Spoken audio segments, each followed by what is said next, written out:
Bismillahirrahmanirrahim. Alhamdulillahirabbil alamin wassalatu wassalamu ala asyrafil anbiya'i wal mursalin wa ala alihi wa sahbihi ajma'in, amma ba'du. Qala al-muallifu rahimahullahu ta'ala wa nafa'ana bihi wa bi ulumihi fid dharaini amin. Hadis selanjutnya, lanjutan dari hadis yang lalu, azamu ayatin fil Qur'an. Azamu ayatin fil Qur'an, ayat Al-Quran yang paling agung. Azamu itu artinya semulia-mulia, ya, seagung-agung, isim tabdil.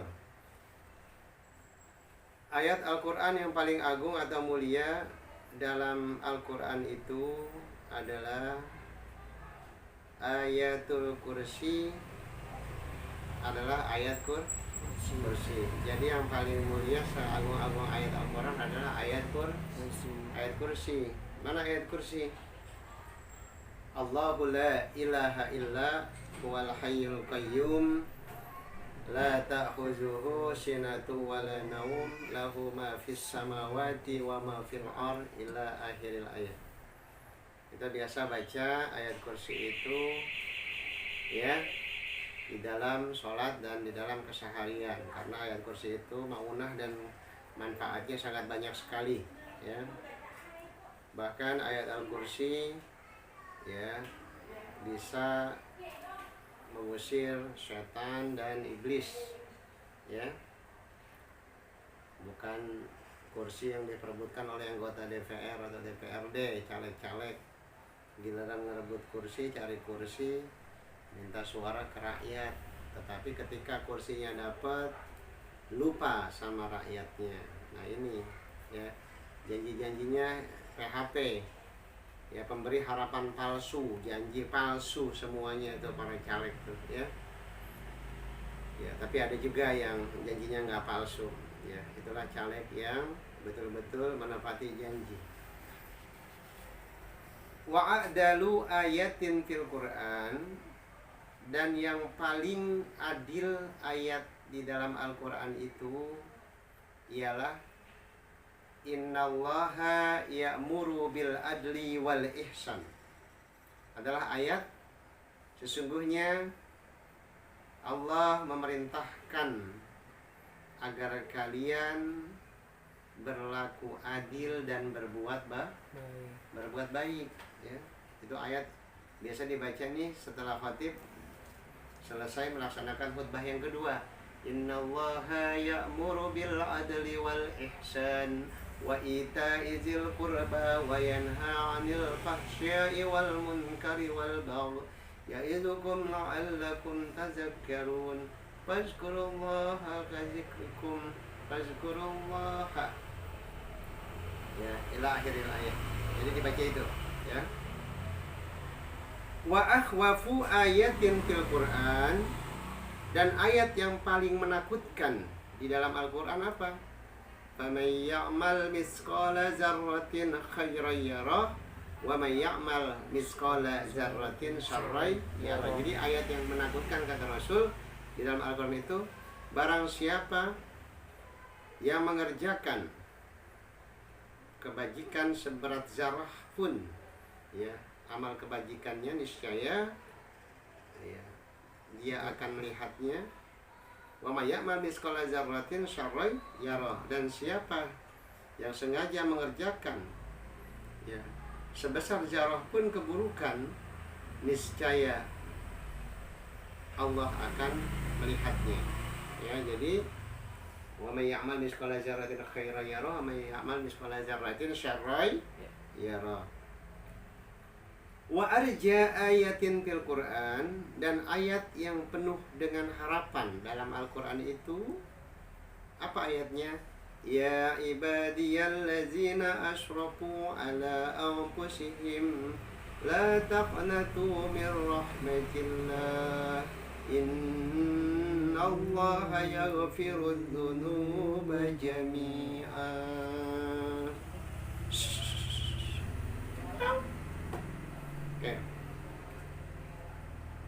Dan ayat yang penuh dengan harapan dalam Al-Quran itu apa ayatnya?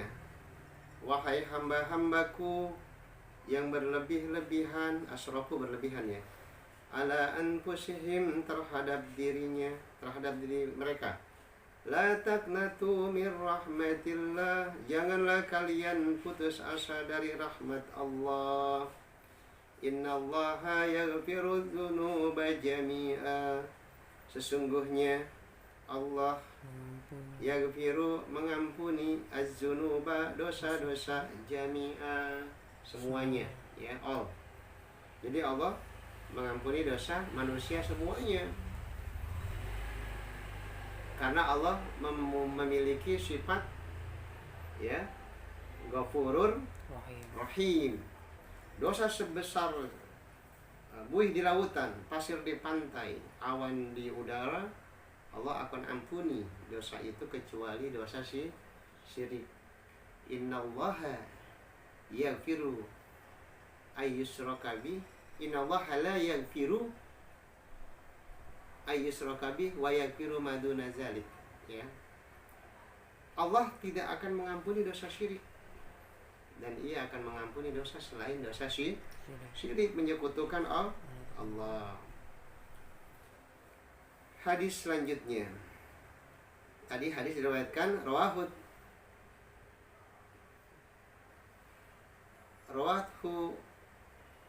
apa ini? Rawahu Tirmizi an Ibnu Mas'ud. Hadis riwayat Tirmizi dari Ibnu Mas'ud. Oke. Selanjutnya, i'lamu annahu laisa minkum min ahadin illa malun warisihi ahabbu ilaihi mim malihi maluka ma qaddamta.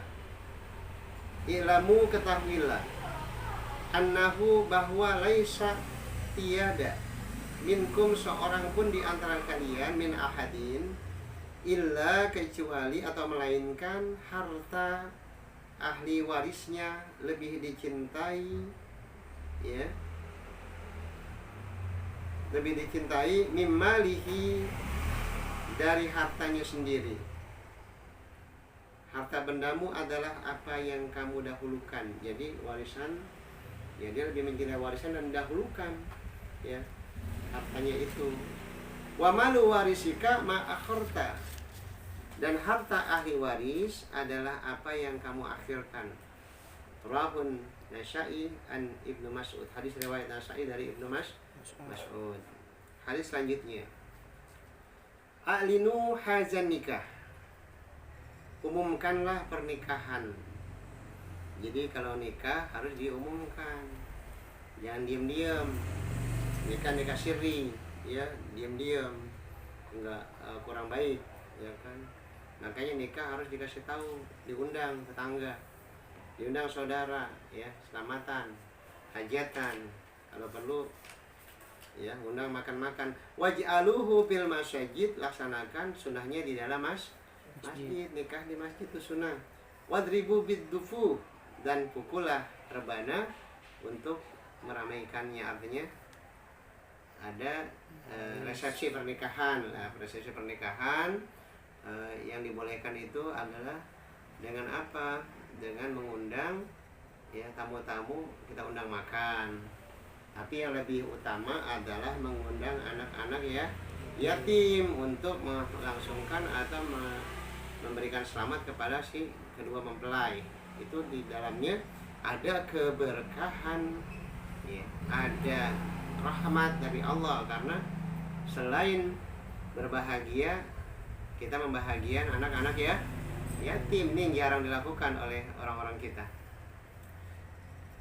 Hadis selanjutnya, i'mal li dunyaka ka'annaka ta'ishu abada wa'mal li akhiratika ka'annaka tamutu goda. Bekerjalah untuk duniamu seolah-olah atau seakan-akan kamu hidup untuk selama-lamanya. Jadi kita disuruh beramal di dunia seolah-olah kita akan hidup lama. Jadi semangat, motivasi untuk mencari uang, mencari harta, mencari kehidupan maisha ya, seolah-olah kita hidup lama.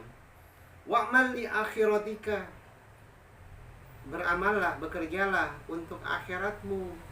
Ka'annaka tamutu goda, seolah-olah kamu akan mati besok. Jadi antara dunia dan akhirat harus balance, harus seimbang. Ya, jangan sampai akhirat dikejar terus, dunia tidak.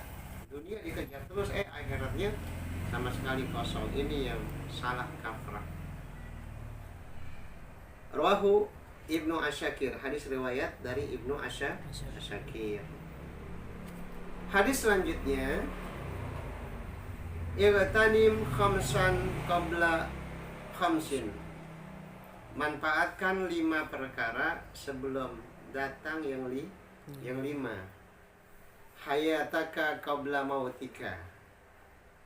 Hidupmu sebelum matimu. Jadi kalau kita hidup, gunakan waktu, gunakan kehidupan kita dengan sebaik-baiknya untuk beramal ibadah kepada Allah sebelum datang kematian kita.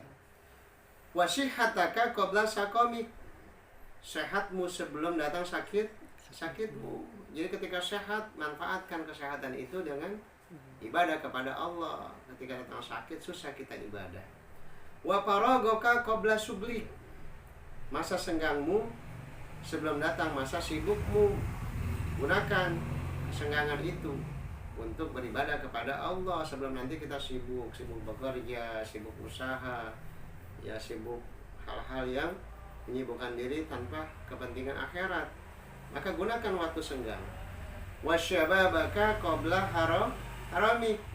Masa mudamu sebelum datang masa tuamu. Masa muda kita gunakan untuk ngaji, menuntut ilmu, bekerja, ya berusaha.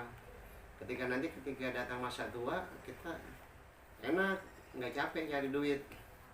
Duit datang sendiri kalau kita pinter, ya. Waginaka qabla fakri. Yang kelima, kayamu sebelum datang miskinmu. Jadi masa kaya, banyaklah bersedekah, banyaklah beramal ibadah, banyaklah menyantuni anak-anak yatim. Ya, ini orang kaya pelit. Boro-boro dia mau sedekah, boro-boro dia mau menyantuni anak yatim, malah uangnya disimpan di deposito jutaan, ratusan juta. Tapi anak yatim, tetangga yang kesusahan, yang kesulitan, janda-janda yang harus disantuni, bukan janda muda ya, tapi janda yang sudah tua. Kalau janda muda mendingan nikahi kalau cantik, ya kan, kalau cantik. Tapi kalau sesuai dengan hati nurani ya silahkan. Ya, waginaka qabla fakri. Kalau kaya kita banyak sedekah, jangan uang disimpan di bawah bantal. Ya. Rawahul Baihaqi an Ibnu Abbas, hadis riwayat Baihaqi dari Ibnu Abbas. Ya, itulah ya malam ini beberapa hal, ada hadis yang kita kaji pada malam ini, semoga bermanfaat. Ya, nanti kita akan lanjutkan kembali. Allahul muwaffiq ila aqwamit thoriq. Wassalamualaikum warahmatullahi wabarakatuh.